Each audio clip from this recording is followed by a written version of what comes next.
Good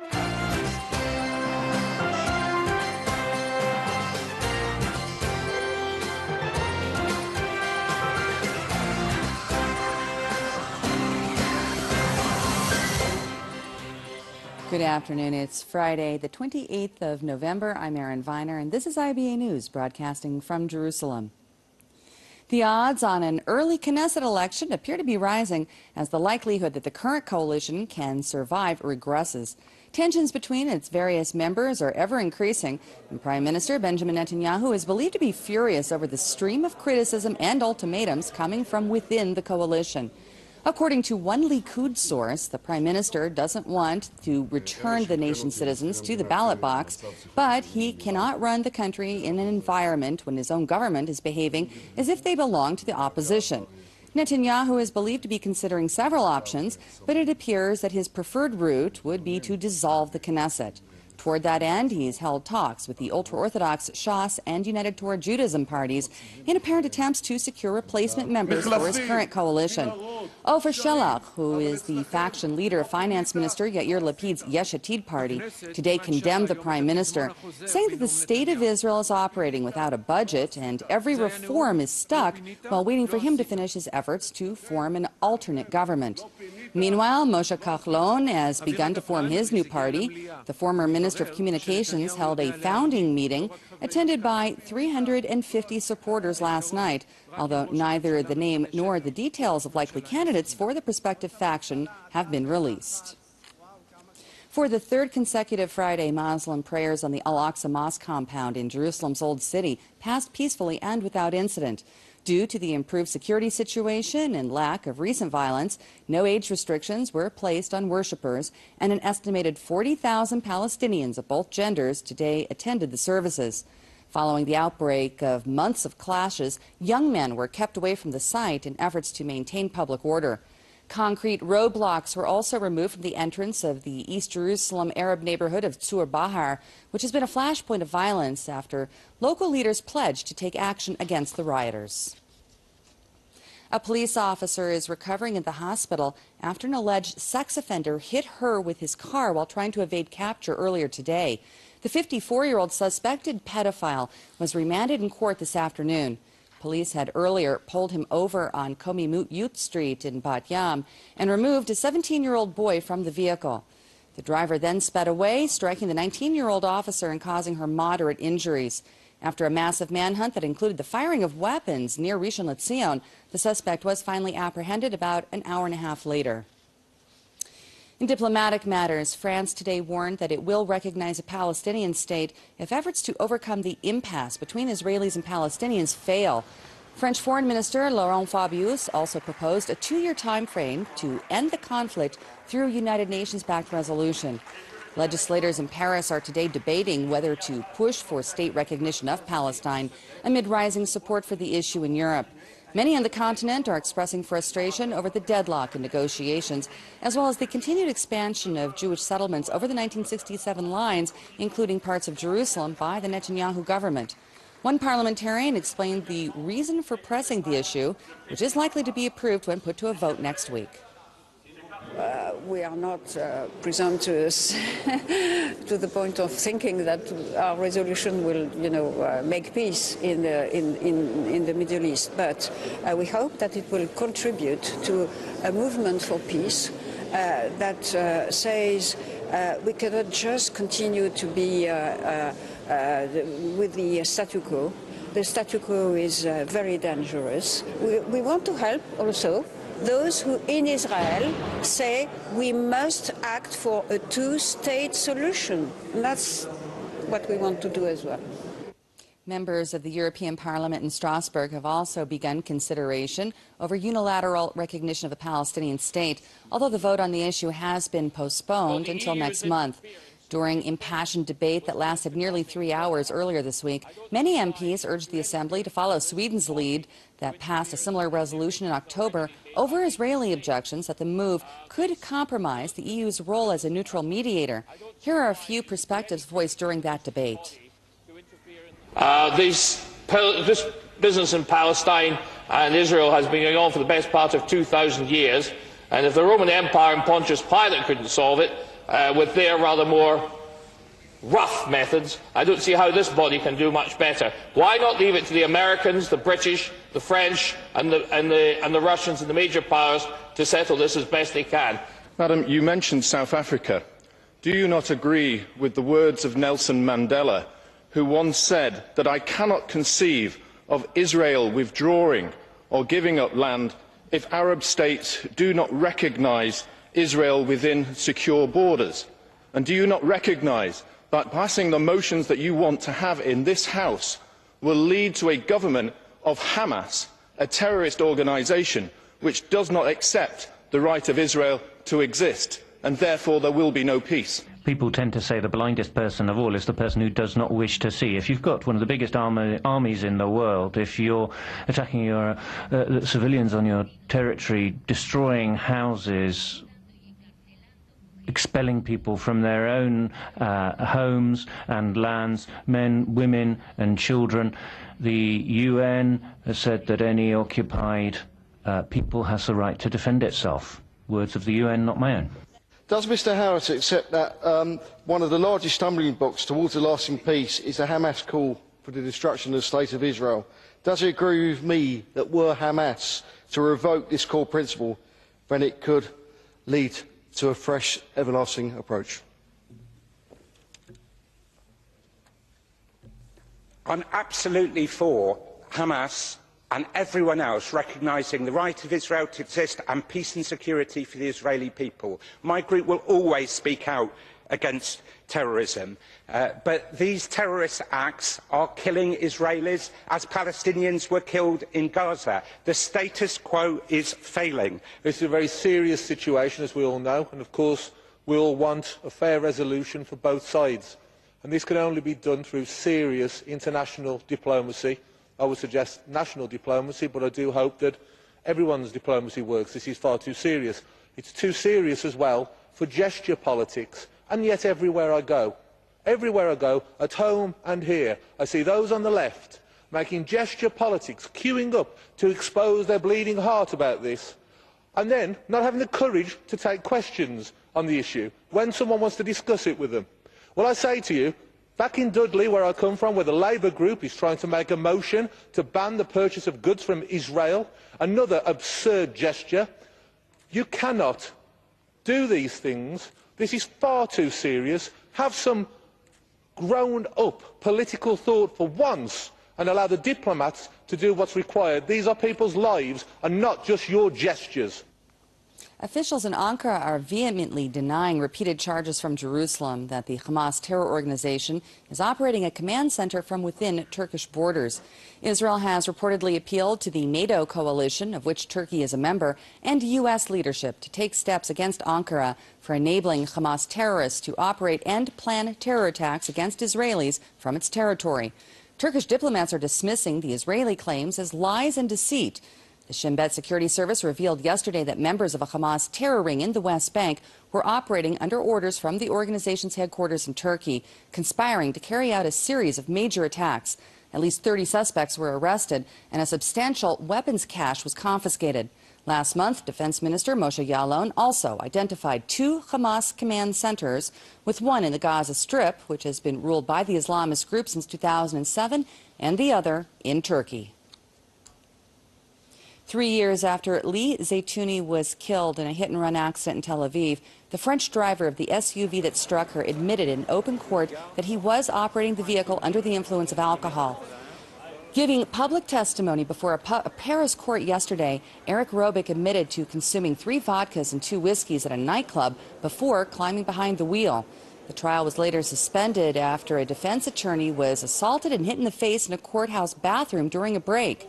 Proceedings are expected to resume on Wednesday against Robic and another French national, Claude Khayat, who was a passenger in the vehicle at the time. Both men fled the scene of the accident and boarded a flight to Paris within hours after the killing of the 25-year-old physiotherapy student. Robic faces charges of aggravated involuntary homicide, and both men are also accused of non-assistance to a person in need. Zaytouni's friends and family, led by her fiancé, Roe Peled, launched an international campaign to bring the 2 suspects to justice. Iran's Supreme Leader Ayatollah Ali Khamenei has said that he won't stand in the way of continued nuclear negotiations with world powers. Speaking yesterday on the Islamic State's official television network, Khamenei, who has the final say on all official matters, said that he's not opposed to the extension of the talks for the same reason that he wasn't opposed to the talks themselves. Earlier this week, Tehran and the P5+1 nations agreed to decide by March 1st on a timetable and just what steps must be taken to resolve the dispute over the country's rogue nuclear program. A comprehensive and final deal is meant to follow 4 months later. The two sides reportedly are still widely divided over central issues, including the permissible enrichment capacity, the duration of any final settlement, and the pace of dismantling international sanctions against Iran. Israel has announced that it will cooperate with a UN committee appointed by Secretary General Ban Ki-moon to investigate the Gaza war. The probe will include Israeli airstrikes on UN schools open for residents seeking shelter, as well as the discovery of Hamas weapons stored on the United Nations property. Foreign ministry sources say that they are going to work with Ban's team because they believe that the investigation will be balanced. The government chose not to participate in the general inquiry ordered by the UN Human Rights Council, which officials brand as displaying a consistent anti-Israeli stance and pro-Palestinian bias. The Archbishop of Westminster was in the region this week and led Mass at the Holy Family Church in Gaza. Cardinal Vincent Nichols met with leaders and members of Gaza's tiny Christian community and said that he was stunned by the extent of the damage caused during last summer's 50-day Hamas conflict with Israel. After the service, worshippers waited in line to receive blessings from the Archbishop, who is the de facto spokesman of the Catholic Church in England and Wales. He voiced support for the reopening of dialogue between the Israelis and the Palestinians, saying that a slow peace in the Middle East can be achieved through persuasion. Everybody should rediscover the humanity of this situation, beyond the politics, beyond the aggression of war. We have to get a fresh focus on that these are people, this is the human community here in Gaza. Syrian rebels backed by the United States are reportedly making their biggest gains yet south of the capital, Damascus, where they are capturing a string of towns from government forces in their campaign to carve out a swath of territory leading to the doorstep of President Bashar al-Assad's seat of power. The advances appear to be a rare success story in efforts by the U.S. and its allies to train and arm moderate opposition forces, although few are under the illusion that the offensive will loosen Assad's grip on power anytime in the near future. Those involved in the battles are believed to include fighters who completed a nearly 2-year-old CIA training program based in Jordan. The gains come in contrast to what's been going on in the north of the Arab Republic, where the American-supported rebels are collapsing in the face of an assault by Islamist militants. Well, this week's heavy rains in the region have further worsened the living conditions of those who fled the Syrian conflict. Makeshift camps in neighboring Lebanon, housing more than 1.2 million Syrian refugees, were particularly hard hit. Heavy rains flooded tents in the Zaleh camp in the northeast of Lebanon, soaking residents' beds and most of their possessions. Although camp personnel undertook preparations ahead of the winter season, the storms were so forceful that many nearby ditches overflowed. Humanitarian agencies are doing their best to raise awareness and funds on behalf of the homeless families, most of whom have little or no protection from the elements. Pope Francis arrived in Turkey today at a sensitive time for the Muslim nation, as it not only struggles to cope with providing for an estimated 1.6 million Syrian refugees on its own, while also weighing how to best deal with the Islamic State fighters who continue their battle to control large chunks of Syria and Iraq just across its southern border. Francis paid tribute to Turkey's willingness to host so many refugees during a brief encounter with journalists aboard the papal plane. Turkish dignitaries formally received the pontiff as he descended the stairs of the aircraft after landing at Ankara''s airport, where he inspected and greeted Turkish honor guards. The 3-day visit will give Francis an opportunity to visit with the spiritual leader of the world's Orthodox Christians, Ecumenical Patriarch Bartholomew I, while reaching out to the nation's tiny Christian community. Less than 1% of the Turkish population is Catholic. Turning to EuroLeague basketball, Maccabi Tel Aviv's 2-game winning streak in the competition came to an end when visiting CSKA Moscow thoroughly outplayed the defending champs in an 84-61 victory at Nokia Arena last night.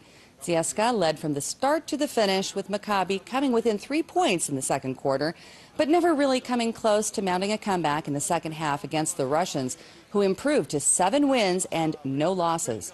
Maccabi's record fell to 4-3. Devin Smith had 14 points and 7 rebounds for Tel Aviv, which hit just 34% of the field goal attempts while committing 15 turnovers. About 200 new immigrants to the country gathered to celebrate the American holiday of Thanksgiving last night at a special dinner hosted in Tel Aviv by Nefesh B'Nefesh, Friends of the IDF, and the Ministry of Absorption and Immigration. Arut Sheva stopped by the festivities, and I'm not saying that they crashed for a little turkey, but to discuss just what the holiday means to expatriates.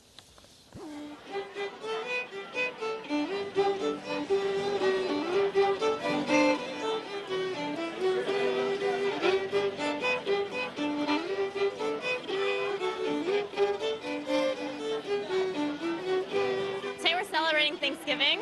We're having our big fat Tel Aviv Thanksgiving dinner. Celebrating Thanksgiving in America. It's a lot about the American dream. What is it when you celebrate Thanksgiving here in Israel? I think that it's a holiday that isn't just about the American dream. I think it can be adapted to any nation, any group. And here we're all Olim, most from America, others from Europe, and we're all here together to eat a meal as one and say thank you. We're Jewish, we're Israeli, and we're happy to be so.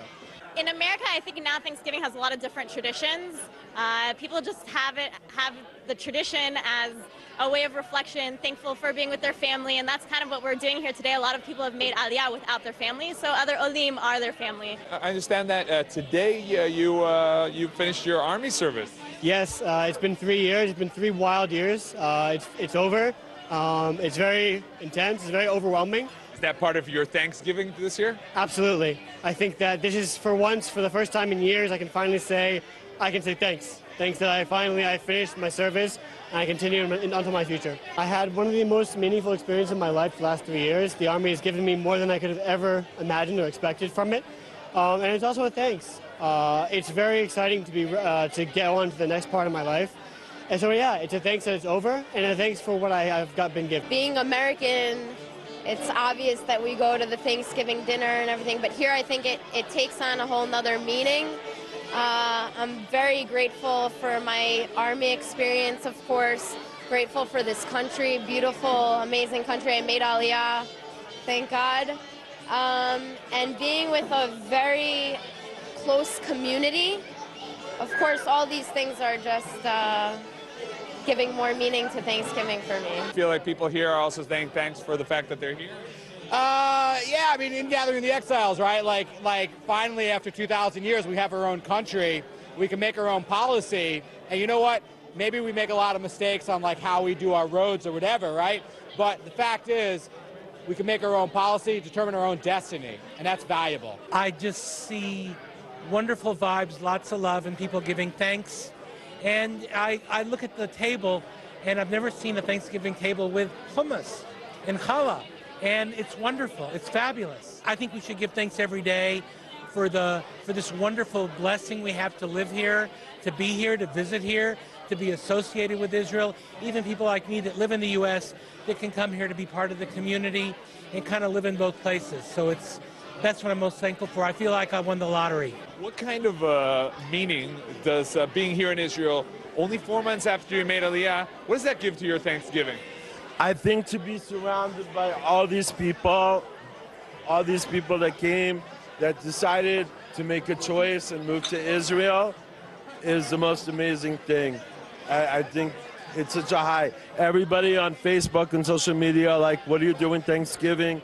Are you doing anything for Thanksgiving? And I'm like, yeah, I'm with all these Americans. Even though I don't know them, I know them. I feel them. They feel me. It's awesome. Our idea is to help them build community and connect to other Olim, or help them integrate into society here in Tel Aviv and also in Jerusalem. We're bringing a bus of Olim from Jerusalem as well. But all over the country, we're here to assist them integrate and acclimate into Israeli culture.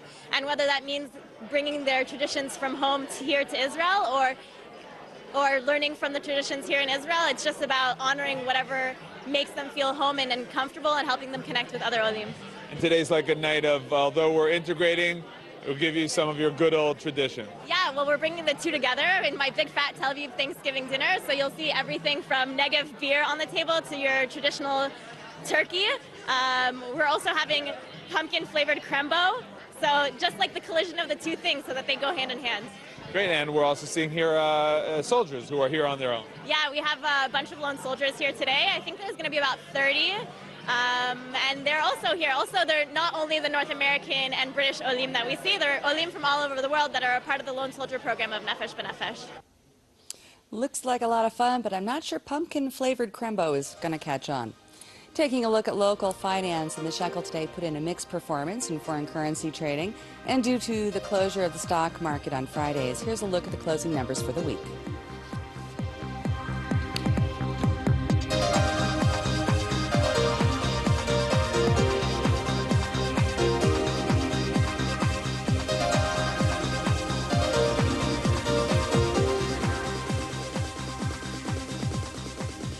Our extreme weather conditions are behind us, and we should have a pretty nice weekend with slightly warmer temperatures and partly cloudy skies.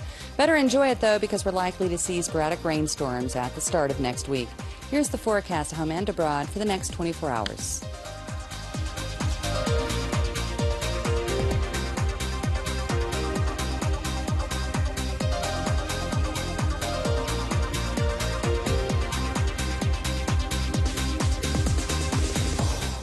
Thank you for joining us this afternoon. We hope to see you again tomorrow, when I'll be back to bring you the latest breaking news from Israel.